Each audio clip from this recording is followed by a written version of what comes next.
1019 RXP, it's Matt Pinfield in the morning, but coming to you from South by Southwest Live. I'm out here doing direct TV, and if you missed it this past weekend, of course you can check it out this coming weekend once again on the 101. But I'm hanging out here with Jason from the Bondies. Jason, great to see you here. Good to see you too. It's been a while. And you were surprised when you saw me walked in and found out it was me who was doing the interview. Yeah, I was like, oh, not this again. And then you not saw me. Again. Yeah. And then you were like, yeah, it's all right. That's all right. All right, I'm fine now. You were having a feast. Yeah. You had a feast. I was eating barbecue. I was so jealous. I hadn't eaten yet today. Yeah, well, you know, make sure that they get you something from Ironworks over there. Me and our producer, Matt Downey, went there, and Leslie, who's back in the studio right now, I know that she's going, those bastards went without me. Too bad. You should have came. Yeah. I told you. So, Jason, this is your fourth year in the 10 years you've been together as a band at South by Southwest. Tell me about the experience. Every time is different. The first time we were scared. We had 2 shows, and we didn't know what it meant to, like, break. Yeah. We're from Michigan. We were just happy to be out of the snow because it snows still in March sometimes. And now we just come here and have fun.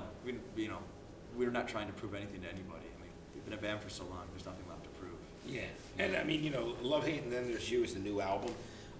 You're doing like almost between 5 and 8 gigs while you're here. You're just like playing anywhere your friends are, or they'll put you on. Tell me a bit about that. Is no, because they keep the time? We almost had 11 gigs, and we started canceling them because we can be a little bit more picky because we've been around longer. And it's funny. I'm not used to doing 3 shows in a day. We were supposed to have 3 today, but we decided to cancel one of them.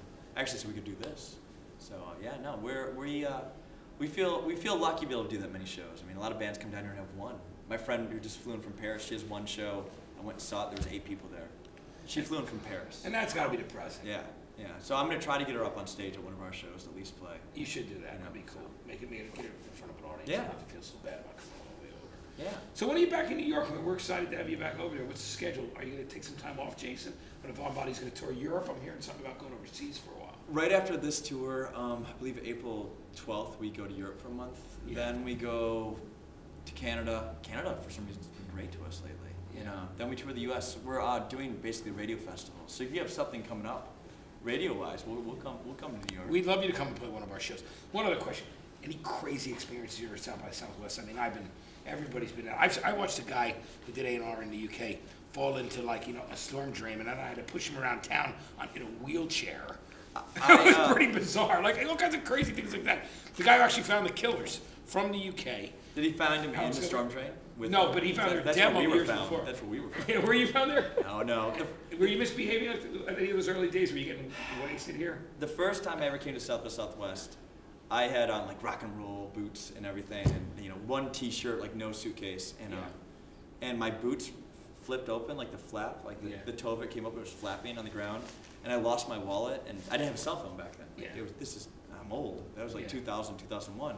It was hard for everybody. Yeah, I didn't have a cell phone, and so I got separated from the band, had no way to call them, had no money. And so I ended up staying at this girl's house, and her name was Thai. And I should have just read into this. She was Thai. Her name was Thai. And she was Thai, and she was from Thailand. She's from Thailand, and she's probably going to see this, but that's fine. It's been a while. And so she's like, oh, just stay at my house. And in the morning, when she got out of bed, I'm telling too much for the story. Go ahead, it's fine. She basically got her outfit and her bag together for work, and she was a dancer. She was an exotic dancer. Yeah. Exotic. I did not know. That was my first day ever in Austin, and that's how I started. Yeah. Well, you started with a Thai exotic dancer. Named Thai. Named Thai, which is, hey, worse things have happened. I didn't find my band till the day we played, the next day. Yeah. I walked up on stage and played. But at least you found him. That's kind of a cool story. Yeah, no, it was great, and I think we played like 4 songs. Yeah. Everything broke, and we weren't on a label or anything like that, so it wasn't like we let anybody down. But we ended up just throwing all of our equipment in the audience, basically. So yeah, it was good. We were young. That's when our equipment was like $20 for a guitar. Yeah. Hey, everybody's been there, right? Yeah, yeah. You have to be there to appreciate where you are now. Absolutely. It's Jason from the Bondies right here at 1019 RXP coming to you from South by Southwest as I'm out here hosting the DirecTV South by Southwest Live, and you can catch the reruns on the 101 on DirecTV on the weekend. Jason, great to have you here, man. Really a pleasure. Thanks for having me again. I'll see you later this year. Yeah, you definitely will have you there. Let's check out the Bondies right now. This is Pale Bride on 1019 RXP.